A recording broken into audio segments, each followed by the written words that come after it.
Hello. And welcome to the Delusional Boyfriend Book Club. where falling in love with your fake boyfriend is wrong. I don't want to be right. I'm Courtney. I'm Brooke. I'm Phoebe. And today we are talking about Funny Story by Emily Henry. This was Brooke's pick for February's romance novel of the month.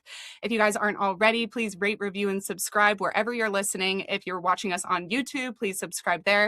And if you're listening on a podcast app, make sure that you turn on auto downloads so that everything we do is delivered straight to your library. So for today's story, I'm going to go over the tropes really quick. These are going to be roommate / forced proximity things going on here, fake dating, as well as completely green flag. We don't have any real toxicity between the couple in the end, which is really nice. And then we've got a partner swap going on, which is kind of funny. And it is a very low smut book. So if you haven't read already, go read the book, join us. And now Brooke is going to break down the plot. Okay, so this is my favorite Emily Henry book. I was so excited. And the first Emily Henry book I've ever read. Oh my God. So good. Emily Henry. So good. Basically, we start with Daphne, the main character who is engaged to Peter. And then Peter comes back from his bachelor party and is like, so something happened.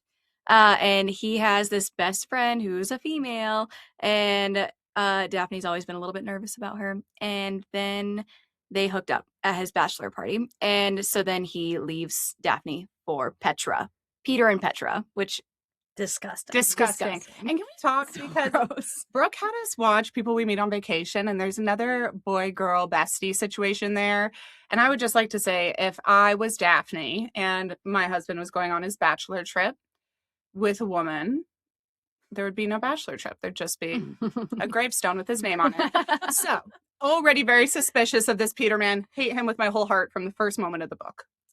So, Peter and Daphne have a house together. It's in Peter's name. And Daphne obviously has to move out. And then she moves in with Petra's ex-boyfriend, the one that Petra left for Peter. And so Miles, yes. Miles, my favorite fictional man of all time. I loved him from the moment I saw him. Yeah. And it's just perfect. Great. He's like He's so good. a sweetie pothead, and I guess that's just kind of my type too. He's so good. I was love bought in. And so then she moves in with Miles, and she's kind of annoyed. He's always like smoking weed in the house. She doesn't really know what he does for work. She really doesn't know anything about him, except for like kind of the gross passive aggressive, like kind of condescending comments that Peter has made about him in the past. Because Peter, as much as he likes to say he didn't know he was in love with Petra, he's always been in love with Petra. And so he's a douche. Yeah, he sucks. And so he's always said these things about Miles, like kind of passive aggressively, like, yeah, well, Petra's too good for Miles, or whatever it may be about Miles. And so they get to know each other a little bit. There's one night that basically like Daphne with her coworker goes in to the winery that Miles is a bartender at, Which she doesn't know. Yeah. Well, she knows. Well, she knows he's a bartender, but she had just found out. Yeah, and she didn't know that her friend was like, "Is that the bar with the drug dealer, the hot drug dealer bartender?" And she's like, I don't know, sure. And of course, her coworker is talking about Miles. Yes. And I loved this coworker. Like from the moment I met her, I was absolutely obsessed. obsessed. Oh, yeah. Ashley's great. Ashley's great. Is like that girl's girl. They're not even really good friends at this point. They're just coworkers. They've been coworkers for like years or however long. She's been there, I think like a year. Yeah. And she makes a comment about how Daphne is like a wee person. Like she's always just with her boyfriend, and she's very male centered. And that kind of also wakes Daphne up to like the world she's been living in, which was living in a man's house, having a man's friends, having a man's family. Everything she did was revolving around Peter. And even if she didn't mean to live like that, she did. And she didn't make any of her own friends. And now when she's alone, kicked out of a house that her name wasn't on, she has nobody to rely on. And so Ashley like really is this kind of missing piece to a well-rounded life. So I loved meeting her. And I fucked up. So before they go to Miles' workplace, Daphne and Miles are like drinking their feelings, and they go out and they get a little bit drunky, and then they start drinking because they get invitations to Peter and Petra's wedding. To the wedding, and so which is like a month after when Daphne and Peter were supposed to get married, and that's the catalyst of like the entire thing. So then they're a little bit drunk and they RSVP to go to the wedding. Both of them do. They RSVP, yes. And then the next morning, Daphne wakes up and she's like, she doesn't really remember what happened. She knows, like, she's like, did I hook up with Miles? They didn't. But she's like panicking. She's like, I have no idea. And then she gets a call from Peter. And Peter is like, so I saw you RSVP'd for the wedding. Like, I just want you to know, like, you don't have to come. Like, I know how hard it must be that you're all alone. Yeah. And like, just super condescending shit. worst. God, that guy sucks. And then she's like, I'm not alone. I'm bringing a +1. And he was like, well, you didn't put +1 on your invitation or on your RSVP. And she says, yeah, well, he also got an invitation. So I didn't need a +1. And he was like, who is it? And she's like, it's Miles. Yeah. And she kind of panicked and said that she was dating Miles. And then Peter says some more condescending shit about how, oh, well, there's still a couple months left till the wedding. So like that could change. But so there's definitely like a revenge plot going on here, which I should have probably put with our tropes. And I love a revenge plot. And this one is fun because it's not super aggro. They're just planting the seeds that will get under Peter and Petra's skin. And it's so fun to watch that play out because they really only have to leave a couple breadcrumbs for these two to start it like self imploding. Yeah. So then that morning she sees Miles and she's like panicking, having to tell him what she had just told Peter. And she tells him and he laughs and he's like, that's fucking funny. Yeah. Give me your phone. And she's like, what? He's like, give me your phone. And they take a selfie and he's like, there you go. Post that. Like, we're fake dating. Like, we're doing this. Yeah. Like, Miles is all in from He's the so beginning, which we great. fucking We love. love. We love it. And so then now we can go to where The bar. then her and her coworker go out for a night out and they go to this winery where Miles works, and Miles comes over to them and he says something. He's like, how's my beautiful girlfriend doing? And Ashley's like, what? You're what? You're dating the drug dealer? And then so Daphne kind of opens up to Ashley finally and is like, listen, I don't really want to tell people about, because everybody knows that she had a bunch of time requested off for her wedding and her honeymoon or whatever. And then she didn't need the time off anymore, but she never really talked to anybody at work about like why the wedding was off and why that she no longer needs that time off. Yeah. And so she opens up to Ashley finally. And then we get to like really see Ashley and her and the friendship start to blossom, which is exciting. And I also love that in this moment, she's like, well, I want to tell you, but I need you to tell me something so that I can feel comfortable, because she has grown up moving her whole life and everybody important disappearing in her life. And so I love that that's like a little window into who she is and where she comes from and like a vulnerability. And Ashley's like, I got a picture of a really gross rash. I'll send it to you right now. If I tell anybody your secret, you can do whatever you want with this photo. I love that part. And every good friendship does need a little trauma bonding. Yeah. So this was lovely. Absolutely. And we also learned that Ashley is a single mom who has a kid named Mulder, which is a terrible name. It's so funny because like I have an X-Files tattoo and I absolutely love Mulder. That's like one of my favorite characters ever. So that was a really funny like Easter egg that I loved about Ashley. She's Persian. Everything about Ashley is starting to line up for me. She is there flirting with an older man and I'm just like, okay, this bitch has some game. I love her. So I thought that was very cute. Yeah, she's great. And then so then they kind of just hold on, let me think. Okay, so then Daphne is like, she moved to this city with Peter and she didn't really have any other friends other than Peter's friends. And then so she starts to feel really lonely and she is planning on going back to where she's from, where her mom lives. She's a librarian and she's waiting. So kind of every chapter is like a countdown and it's like this many days until I can leave. And it's because when she was a kid, she went to this readathon thing where she's from at the library, where she's like kind of like a big book fair kind of. There's a bunch of different like genres and, you get to just go and like stay overnight do book fair things basically. And she's planning one at the library that she works at. And so it's kind of a countdown until she's like, I'm going to leave this town because fuck this place. But I got to finish what I started first. And that kind of like format is an amazing, like a pressure cooker. Cause we do have this timeline that we have to hit. And we know the book is going to follow that timeline. We also see how important that job is to her. And it introduces these other side characters, people she works with, little kids who she reads to every day, or who she has a little personal book club with. And so in a way, Emily Henry is also giving us all this world building by making that book fair so important. She's giving us this insight into who this main character is. You know, she might have seemed male centered, but she has a lot going on, and she's helping others, and she's very considerate. And, you know, I don't know, she's trying to contribute to this community that she now belongs to, and, you know, do something with herself that isn't just like kind of the housewife she was about to turn into. So it did a lot for the world building, and I really appreciated it. And it made me kind of love that library too. Like, it felt like a real place. Totally. And so then when she tells Miles kind of this is her plan, she's like, I am going to leave, but not until I do this. And Miles is like, okay, give me every Sunday. That's all I need. Just every Sunday, I will take you to do things about this town that I love. He's like super, like, he's like, why would you leave? He was like, this place is amazing. And also he was like, you came here with Peter, maybe, but like, you can't leave just because you and Peter didn't work out. Like, you have to at least see what this place has to offer.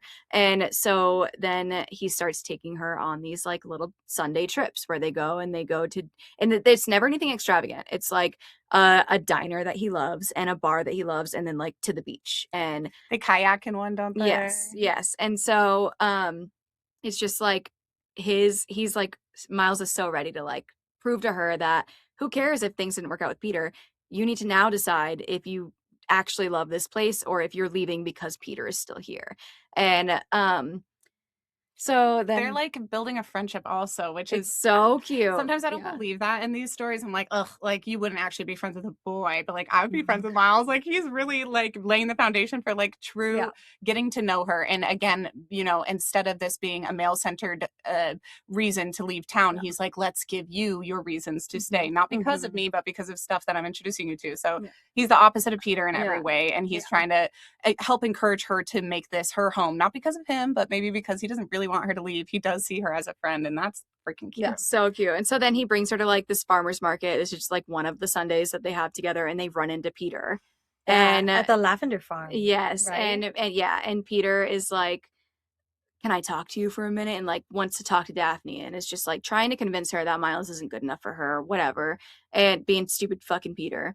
And so then Daphne gets pissed, and she's like, yeah, fuck you, basically. And she walks back over to Miles, who's waiting for her by the car. And then they have their first like kiss, and it is spicy. It's like a makeout session. Yeah. It's spicy. And then she's like, oh, fuck. It's like when you, and I think she actually makes this reference in the book. It's like when you have a sex dream about someone that you are not regularly attracted to, and then you like can't shake it until you have a sex dream about someone else. And she's like, so she actually, I think that what she says, she's like, I just have to wait until I have a sex dream about like Santa Claus or something. Like, it's so good.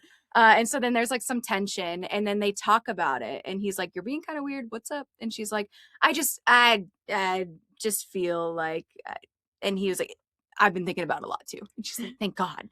And then they just kind of move on from it. And then they have a little spicy session, and then they get interrupted by Miles's sister, Julia, who's coming from Chicago. They have some weird family shit. She's coming from Chicago. She thinks Miles thinks that it's because she needs to check on him, make sure he's okay with the breakup. And then she ends up staying with them for a while. And there's only 2 bedrooms. So there's Miles's room, Daphne's room, Julia's on the couch. So she's a little bit cock blocking, but again, she's helping us build a backstory for Miles. So we're getting a lot more insight into like why he's so nonchalant, why he's so casual about stuff. And it all has to do with their parents being like shitty parents and him kind of always pretending like he's okay. And what I liked about that is, you know, Julia, his little sister's like, yeah, he always has to pretend he's okay. But from Daphne's experience, he's not always kind of pretended that. He's been the one kind of crying on the couch and listening to sad music. And what's the movie he was watching when at the beginning of the book? It was like when Sally Met Harry or something, some rom-com. It's gonna kill me if I don't figure it out. What was it? But he's so like, he's like a cheesy real person, and this sister there is there kind of to check up on him, and he's kind of doing fine. Like, to be honest, he is doing fine. And this thing is very visibly growing between the two of them. And Julia can see that. And also Ashley can see the girlfriend from the library. They can all see that this is turning into something real. And I like the detail that Miles has a beard at the beginning of this. And that might be half the reason she's like not totally sure how attractive he is. Mm-hmm. And so later when she does see him without the beard, and she's like, oh my God, you were hiding a full hottie behind that thing. Mm-hmm. So we start to see like I don't know, more and more of who Miles might be when he's not putting on that mask. But it seems like he's always been kind of comfortable letting Daphne into that part of him, I which is think cute. a fun part of this, like for a fake dating trope, it's usually like they're not friends, they're fake dating, and they're constantly in a situation where they have to be fake dating. And this is not that. Like they're pretending to be dating very not often. No, Everybody in briefly. their They've, real posted life a couple knows they're photos. not dating. Yeah.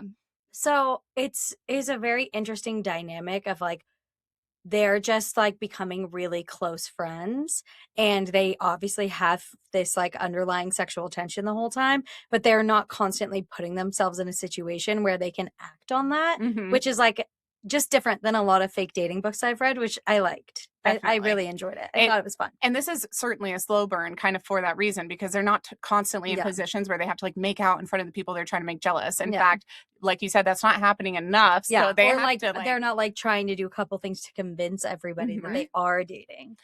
they just find themselves at home kind of in these casual situations where they're like, I don't know, like in the bathroom or in the kitchen together. It's very well, and they get to the point where they slow. both are like clearly into each other, but they're like, but you're my best friend and I don't want to fuck that up, which is also like very realistic. Right. Yeah. So realistic. And they're both like very naturally getting over their breakup with the last person. It'd be really unnatural if they kind of fell into this so quickly. Yeah. But especially the way that it happened. It wasn't like a gradual breakup or anything. No, Like, it was like, oh fuck, like both of our significant others just fucked each other. Yeah.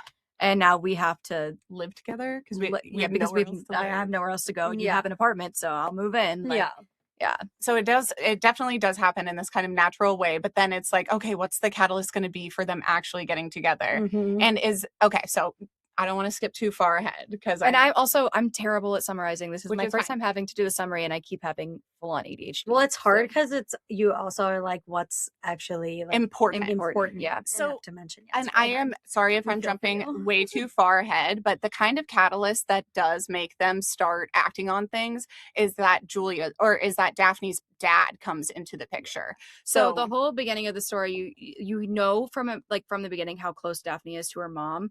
And then, but she always kind of mentions that her dad was kind of like, and you're getting snippets from her there. POV that of like memories and why she feels this way about her father and kind of what to expect. But obviously Miles isn't getting those, besides like, my dad's kind of shitty. Yeah. Moving on. Yeah. But Miles also doesn't give her anything. Like, yes, no, they both are just like, our families are a little shitty.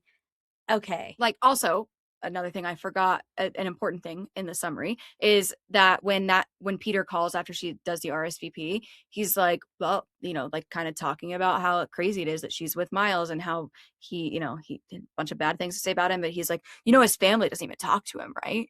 And then of course she's like, well, I still think Miles is a dope person, but obviously I'm like a little bit concerned about this comment. Like, what does that mean? Why?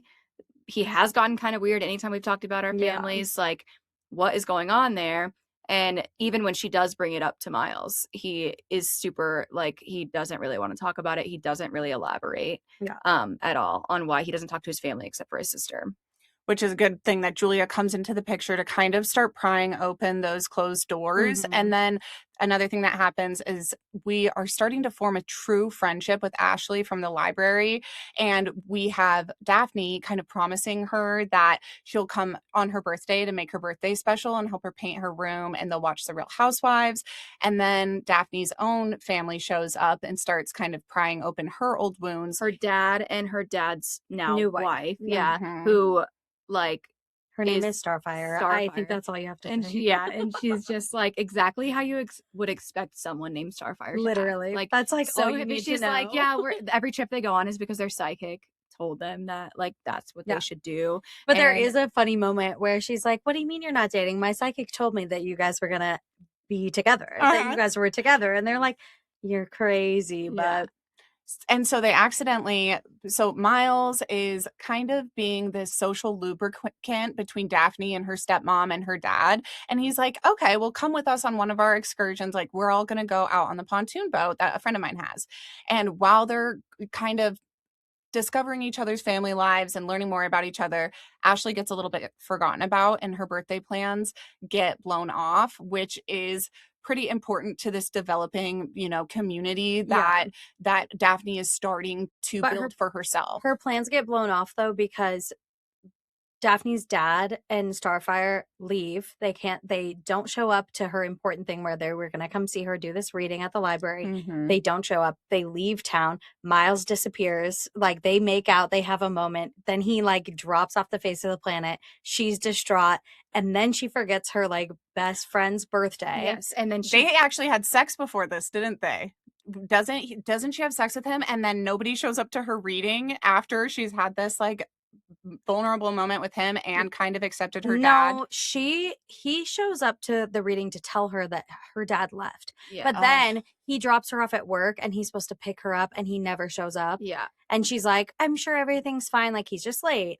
And like has like total faith in him. And then him finally, and then he's just like, something came up. Yeah, and then then finally like, something came up, sorry. So and then like, she gets doesn't home and ever show up. And then she gets home, she's by herself, and then Peter calls shows her. up. Yeah. Or shows up. That's He right. shows up, right? Yeah, Peter shows up and he's like, so Petra and I called it off. Yeah. And like, I just want like, and Peter basically is like begging for Daphne back. Yeah. And then, This is after Miles had already told her, like, the only reason he was interested in Petra is because he wants things he can't have. Yeah. And he's always chasing that high of getting things that he's not supposed to have. Yeah. And he's going to come back. Like, he's going to come back. He's going to be over this and come back crawling back to you. And so that's like exactly what's happening. Yeah. And so then Peter comes back, begs for her back. And then she's like, basically like, no, like, fuck off, like, fuck you. Yeah. And then he's like, "Oh, well, this is just so about you know, Miles." like, Miles is helping her Petra move right now. Like, that's where Miles is. And so then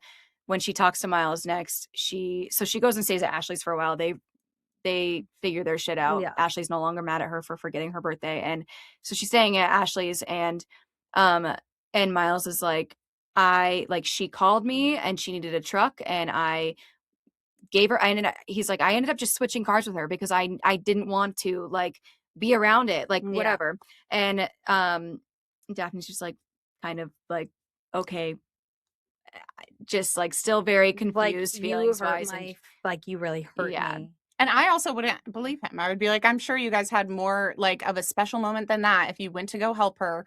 And initially she doesn't really believe it until, well, and I think she's also especially like, because you could have just texted me and just told her. me. Yeah. Yeah, that was like the whole thing. And so then she's staying with Ashley for a bit, kind of, she doesn't really talk to Miles. And then the readathon day comes, and a bunch of the volunteers get sick and can't help volunteer. And Ashley's like, I'll handle it. Just you do what you were planning on doing. I'll figure out the volunteers. And she's like, I hired extra volunteers, but I didn't hire enough for 7 of them to call out sick. Like, we're fucked, basically. Like, and she's so stressed. This has been like her baby for months now, and she just wants it to go perfectly. And it's like the food vendor's sick. It's like important things that are gonna like be extra, like, they have to happen for this to be successful. And also Daphne has gotten an interview for a job back at where her mom lives. So she's like, I just want this one last thing to go right so before that I can go. pick up and leave. Yeah. And so this is like, just getting off to this horrible next chapter of her life if she can't get this one thing to go well. And then and when they were in a fight and he showed up with her Jeep, with Petra's Jeep, and she's walking home in the rain, and he's like, get in the car, and they're like fighting in the car, doesn't he tell her that he loves her? And she's like, she's like, bye, I can't handle this right now. I think she says no. She's just it's like, no. No.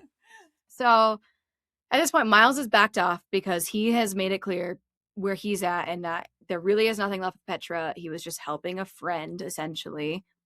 And then, but she's like, I can't do this, so I'm gonna leave anyway, so whatever. And then Ashley's like, I'll handle the volunteer situation. So, Daphne's like doing her thing for the readathon, and then kind of trying to get ready, and then she gets a call from her dad, and she's like, at this point he had left without saying anything to her after he told her that he would stay as long as they'd have them, and blah blah blah. But in typical dad fashion, he just left without saying anything. And so she decides to answer, and he's like, hey, like, I really wanted to talk to you because I'm sorry we had to book it so fast. We got a really great offer to do this whatever thing, and But Miles, like, he came all the way out here, and He calls to wish her good luck. Yes, and then he's like, I tried to tell that guy, like, you wouldn't care. Fine. You're fine. Like, he doesn't know you obviously that well. And she's like, tell What what the guy? fuck are What are you you talking talking about? And he's like, well, your boyfriend. And she's like, Miles is not my boyfriend, Dad. And he's like, well, whatever he is, he drove 2 hours to come tell me that I needed to drive back and tell you goodbye instead of just leaving, even though I knew you'd be fine. And then she kind of realizes, like, the reason he didn't pick her up from work was not actually because he was helping Petra. Yeah. It was because he missed the ferry back, Yeah. so that he couldn't make it back in time. Yeah. And he did go help Petra, but the reason that he didn't pick her up was because he missed the ferry. Yeah. And Then he had to stay overnight. And he had to stay overnight and couldn't get back in time to And that's pick why her he was up. also just like off the face of the earth. And he didn't want to tell her because he thought she would be mad that he went to go, like, stand up to her dad for her, basically. Yeah. And also he didn't want her to get her hopes up that her dad would behave any better. Yeah, after he saw the dad totally reject this. Like, he goes and begs the dad to be better, and the dad is like, he didn't even I'm not want gonna her do to know that. that he's even doing this to make it even worse. Her dad's like, fuck off, I don't care. Oh, You know? And it does suck because in his attempts to try to, like, try to heal her, daddy issues a little bit, or her abandonment issues a little bit, he causes this accidental new abandonment scar in her, and he knows that he's done that, and he feels really bad, and he's already tried to tell her the truth, and she doesn't believe it, and his own upbringing has him believing that he never is enough for anybody. He can never do what's right or be good enough to, not fuck up a situation further. Yeah. So he's really internalized this huge mistake that he's made and how it's come off to her, even though he didn't intend for her to get hurt. He was trying to be a good guy. So he is wounded, and really she has no idea how badly he feels about all of this until he shows up at the readathon. Yes. So then, but basically on the phone with her dad, she's like kind of processing all of, like, this new information, and then I think they hang up, and then she calls him back. She's like, wait, actually, if I don't say this now, I'm never gonna say it. So she calls him back, and she's like, hey, and her dad's like, we just hung, I don't have a lot of time. She's like, yeah, me either. I'm just going to say what I need to say because I don't think that I'll say it if I don't say it now. Yeah. And that is that you haven't been there for me. You have been shitty. And, like, just kind of like, she's like, I do want a relationship with you. And if you want to make an effort, don't show up without telling me you're coming. Don't say you're going to come if you're not going to come. And, like, don't just, like, come and then randomly leave with nothing but a note. Like, just, if you want to do this, fine. I'm open and I want a relationship with you. But if you're going to keep doing this, it's just don't even bother trying, basically. And then he is like, her dad is like kind of quiet, and she's like, oh, Daphne. And then she's like, gotta go. Bye. Mm. And I'll call you when it's convenient for me, is what she says. And I was like, yes, go girl. Absolutely. And then it's time for the readathon to start, and she looks at all the volunteers and a bunch of these people that, like, side characters that you meet throughout the book that are all somehow connected to Miles, which you don't expect it. They're all there. Ashley got them all there, and then she sees Miles, and Miles is there, and he's just, like, helping. He's doing all the things, and then afterwards, she goes and talks with Miles, and they just kind of, like, talk their shit out. Very which is healthy communication. Yeah. What's that like? And I do love that this is like a full circle moment, because we first see Miles really falling for Daphne when he sees her reading to the kids, and she's doing different voices for all of them. It's so cute. And he is just like, you're so good at this. And she tells him, you do all the voices. You do all the voices. And she tells him at some point in the story, she's like, you think that people are so special that they start to believe they are special. And he's like, well, they are special. If you're good at what you do and you put your whole puss into it, I will support you and I will be proud of you. Yeah. And so this is wonderful, because that's kind of when he first was there to support her. And now, after everything that's happened, he's back there in the library supporting her, really centering her dreams and her passions and what she cares about. And so it just, again, like, green flags waving all over the place. Yeah. Even when he's screwed up a little bit, he is such a good man, Savannah. Yeah. We love so Miles. Cute. Yes, we love Miles. And so then they go for a walk to go, like, talk things out, and they show up to, like, they're kind of like walking, and they're at this house that has a for sale sign. And he's like, so she's like, well, I'm not, basically she tells him she's not going to leave. She is going to stay. Yeah. And he's like, So you're He's moving like, back so in? you're moving back in? She's like, no. I'm And moving then out. she's like, if I'm going to do this, like I moved here with Peter. He bought the house. It was in his name. I had to leave. And she was like, so God forbid this doesn't work out. He's like, I want it to work out. And she's like, okay, me too. But if it doesn't, I can't be in the same position again. Yeah. She's like, so I want to like get my own place and do. And so then he kind of looks at the house that they're standing in front of with the for sale sign. He's like, this one? She goes, oh no, I can't afford to buy that. She's like, but this is what I want someday. Yeah. And so then she's like, I found a 1-bedroom apartment, so I'm gonna live there. And then she's like, but it's not ready to move into yet, so I'll come over tonight. Just It's the cute. way that it's Yeah, so it's cute. so cute. And Oh, it's very feminist too, because we have this character who at the beginning of this hasn't considered, her safety nets and the things she would need to be independent and support herself, because she's put so much trust in a man. And now she has this head screwed onto her shoulders, right? Where she's just like, no, it'd be crazy if I lived with a man I've been dating for a few weeks or a few months. Like, of Yeah. course, we need to start back over at the beginning and do this thing the right way. So that is really, really sweet. And we also have a moment where Miles kind of admits to her that Petra also tried to talk him out of their relationship by saying, like, she wants kids and you're never going to be the type for that because you had such a bad relationship with your parents. You would make a bad parent. And he's like, I want to show you that that's not true. I want to show you that I could be a parent if that's what you want. And I really like that too, that, even though they're starting back over at square one, living in their own places, they have really covered a lot of grounds as to like how compatible they are and what they want their future to look like. And it's like a beautiful it's future. also like a full circle moment of him being like, no, this place isn't about Peter. Like, you're going to learn to love this place. I'm going to show you how to love like this city where you are, like your life not centered around a man. And then she's like taking that advice. Yeah. Which I love that. He did like help her grow and become more of her own person without centering himself in the middle of all of that. And that's what we like to see in husband material. Like, yes. I really believe in them moving forward. So yeah. And then the kind of epilogue situation, it was they had just bought a house, and it wasn't the little bungalow that they were talking in front of, but it was one down the street that has the same like 2 doors down with the same layout. Same layout, but Uglier way pace. way Way worse shittier and uglier. conditions. So they had like a lot of work to do, but they ended up buying one of those. And I thought that was So cute. I know. I love that. It was so cute. I loved it. Did we miss anything in the plot? Probably. I mean, for sure, but like, it's a book. Fucking read it. Yeah, it's amazing. Yeah, And if you want to find out what else summary happened, sounds read good, it. just read the book.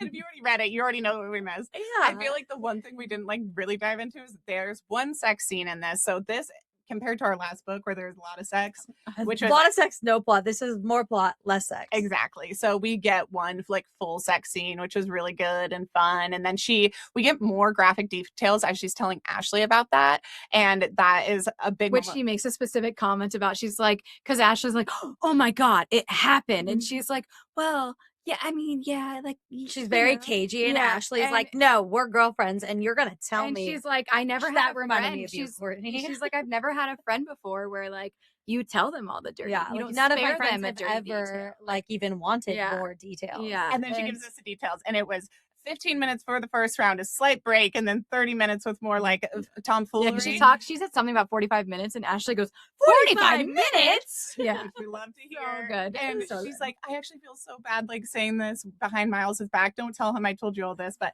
it's a very cute moment where she's like true to her own character, but she's also starting to develop this equally important relationship with her best friend as she is developing a relationship with a man.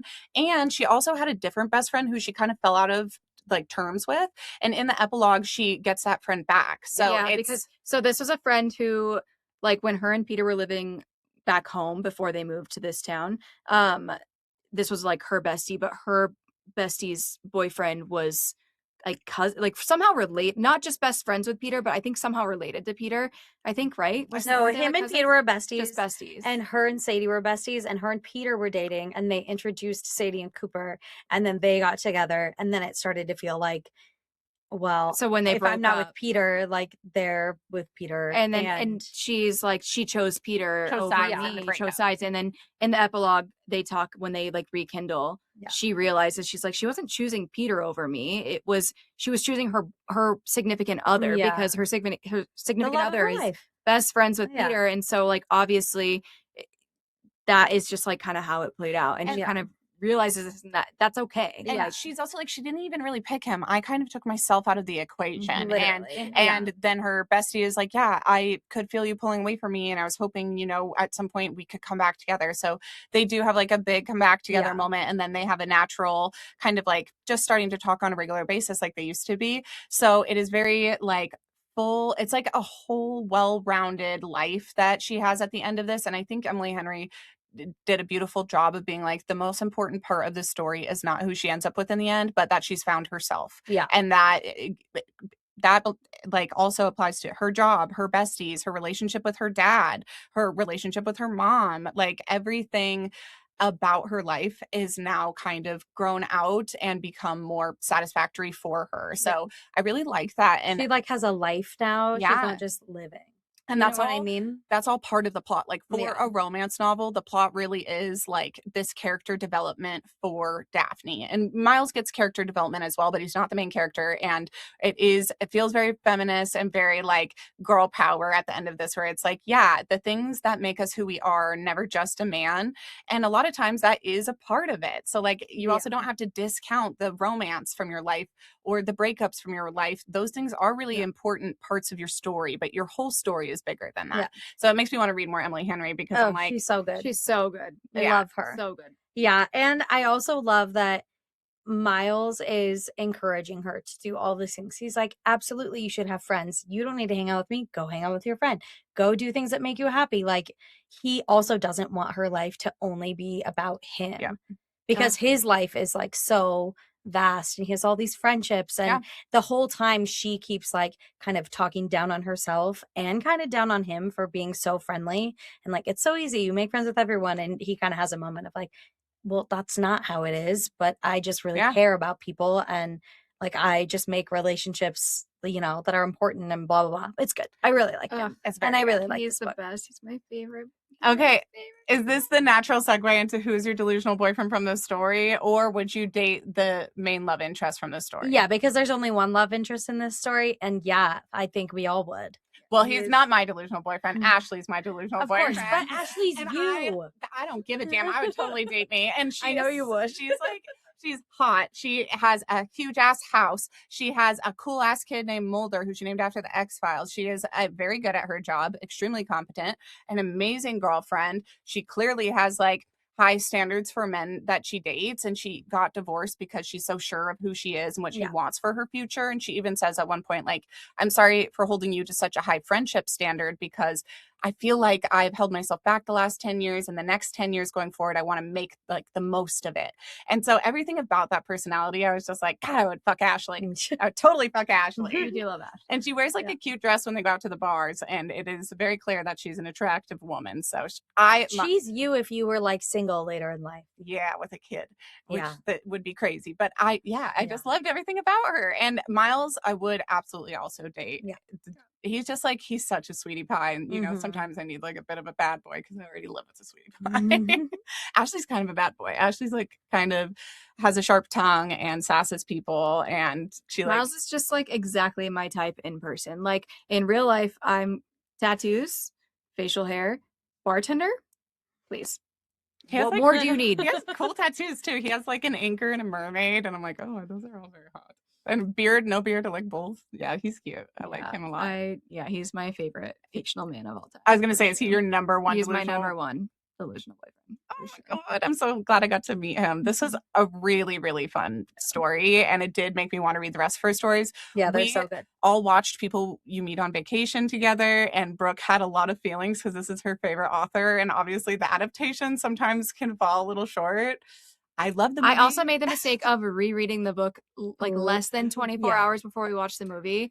And I think that I'm actually still, even before I was disappointed by the movie, I'm still surprised that this is the book that they chose to do. I thought that when Emily I heard Henry's, that was the book, I was like, of all the books. They're like, if you haven't read People We Meet on Vacation, it is like, the whole thing is like, you get 10 summers ago and then 8 summers ago. And like, these two best friends who have never had romantic feelings for each other, like go on these summer trips together every year, and then something happens that you don't know about, and they haven't talked in 2 years, and they're going on another trip. They rekindled after 2 years because something big happened on their last Yeah. trip, and then they're going. But like it's the same length as all of her other books, but there is so much more Time covered. backstory, like than you could possibly put in one movie and have it be a good adaptation. So Yeah. again, I was already surprised that it was gonna be that of all of her books, that was the one that they were choosing to do. But then, yeah, I mean, I think if I had never read the book, I would think that the movie is like cute. But it felt, as someone who had just read the book Yeah. for the second time, it felt so rushed. Just the plot was like honestly, like there were so many things that were, because no movie is the same, exactly Mhm. the same as the book. That's fine, but there were so many things that were so different that it literally changes the entire plot, And and some it things just were actually plot holes. Like Yeah, where I it was was so asking frustrating. Brooke for information, and it kind of, if she hadn't like nodded yes or no about something, I would have been like, how does this make sense? But I do think this would have been a good adaptation. This would have been easy to adapt. Yeah, Here's what I'll say. People We Meet on Vacation, the movie, is inspired by the ideas from Yeah, People We Meet on straight up. Vacation, the novel by Emily Henry. literally. And So if you liked that movie Read the and book. you've never read that book, You'll read the love book. the You'll book. love the Mhm. book. Yeah. If you're a person that is like staunch about reading the book before seeing the movie, that's Don't not one bother where with you the need to movie. do that. Yeah. I would say this is the only one in the history of at least as anything I've read and watched, it's the only one where I'm like, read the movie first. Read the movie first. If you've read the book, don't bother with the movie. Yeah. Yeah, I read the book 20 year of 2023, and I read 200 books that year, and I've read a lot of books since. And so I was like deep in reading all of Emily Henry's books, and it was my least favorite of her books that I had read. So I was kind of like, didn't really remember everything that happened. And when I was watching the movie, I was like, huh, I don't really remember this. And Brooke was like, that's because it didn't happen. And I was like, and so, and like, "Oh," I but think, I did like enjoy it as a standalone. yeah, Mhm. But I would say you can't hold, like, it's like, I not do even think close. that rereading it directly before the day Was a before we watched the mistake. movie was a huge mistake. Yeah. But I do actually, and I think that's why my feelings were so strong. Yeah. But I do still think that even No, if I for hadn't sure. reread it, I would have been. Well, like so 2 of the most disappointed. important trips that they go on aren't in the movie. Not in the movie. So They change the location. It's all different. So, So anyways, we if can you- keep ranting about this. So Phoebe's read all but one of Emily. No, I have 1 hour left of the 1 last hour of one, the yeah. last one that she hasn't read. Brooke's read them all. I've only read this one. So with your guys' knowledge, first question, which book should I read next by Emily Henry? And second question, which one do you hope gets adapted into a movie next? Well, Book Lovers is my favorite. Okay. So I want that to be a movie, and I also don't. Yeah. You know? After the way that this one was done, I'm scared for done well. for any of the other ones. If, but- if they could do it perfectly, which I one? mean, Book Lovers is my personal favorite. Okay. So Funny that's one you'd Story, I have me think, read is my first? second. yeah, Book favorite. Lovers was my favorite until I read Funny Yeah, Story. okay. Funny Story passed it for Um, me, but And I do think the one I'm reading right now would be a good really movie. good movie. A really good a movie. really good movie. Is Yeah. that Great Big World? It's Great Big Beautiful Life, and Okay. I'm almost done with it. And like the way that it's set up, I think it would be a fantastic movie. I agree with you. Yeah. I agree with you 100%. So I'd watch them all, but Happy Place was the first one I ever read by her. I did like it. It was it's also a fake dating, but it's Kinda. different. It is. They broke up and then they go to yeah. and she doesn't even know that he's Yeah. gonna be there. They had broken up, yeah. and then she didn't. But then their whole friend group used to do this yearly trip. So then they go, and she thinks that she's going, and he's not. And then he's there, and he's like pulls her in a room. He's like, Just pretend. "We'll tell them Okay. eventually, but right now Yeah. we need to just. This is the last summer trip, Yeah. so we need to just like just pretend for the friend's sake Yeah. because it's the last one, and then whatever Is happens there happens." But a lot of like friends to lovers in her because No, because that Happy Place is like exes. second chance romance. chance. second Okay. chance and The- fake dating. Yeah. Okay. The one that I'm reading right now is just like rivals at work, kind of. I feel like all the other ones are like semi enemy, Yeah, like they're mild like- enemy to they're lover. like enemies to lovers. they're not ever like true enemies, you know, they're but just it's like rivals in work. rivals at their jobs or Yeah. whatever. Which I always love that, because most of the time when people like aren't ready to start dating each other, they do have that weird tension and chemistry that can turn into bickering. Yeah. And that is always cute and believable. So I'm And really excited. Yeah, and then to people read we meet on more. vacation is friends to lovers. Friends So, to lovers for sure. but like all best the other friends. ones, I think like it's mostly a mild enemy to lover, Yeah. and then the 2 fake dating ones. But they're 2 very different fake dating scenarios. So Yeah. like, Well, this is the only Emily Henry we have on book club this year, but maybe we can get around to doing bonus episodes or an episode on this next year. So let us know if you really loved Emily Henry and you want to hear more about it. Maybe we can get some more bonus content or put it on for the full calendar in 2027. and my summarizing will get better. I swear. Brooke did an amazing did job. great. Literally comment on the video how good Brooke is, because she's our angel and we love her. And her ADHD is like maybe the only person in the world that I've also rivals read mine. 17 books since the last time we recorded a podcast, so there's a lot of plots in my mind. Which makes me I so happy. specifically tried to like read funny stories so close to the podcast that it would be the most fresh thing in my mind, but then we postponed to today, and I've read 2 books since I finished funny stories. So I will do better. I'll time it better next time. I'm so proud of Brookie because she was in a little bit of a reading slump, and then book club has this nice little motivating factor, and she's just like reading more than any of us at this point. I think she's just like gobbling the books up. So I hope that book club has the same effect on you guys, and that it's helped you kind of, you know, either get through your TBR or get out of your reading slump or feel like you have friends to talk to about your favorite books. I love romance reading book club because my other book club made me read The Handmaid's Tale this month, and that was super depressing.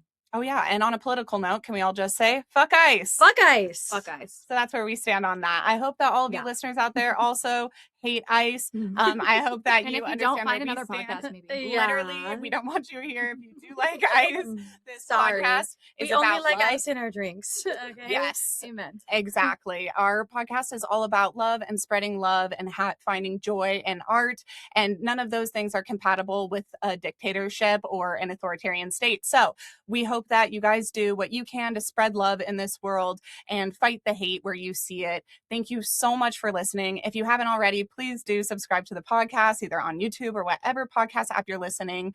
And until next time, remember, sometimes the delusion Is the solution. Bye.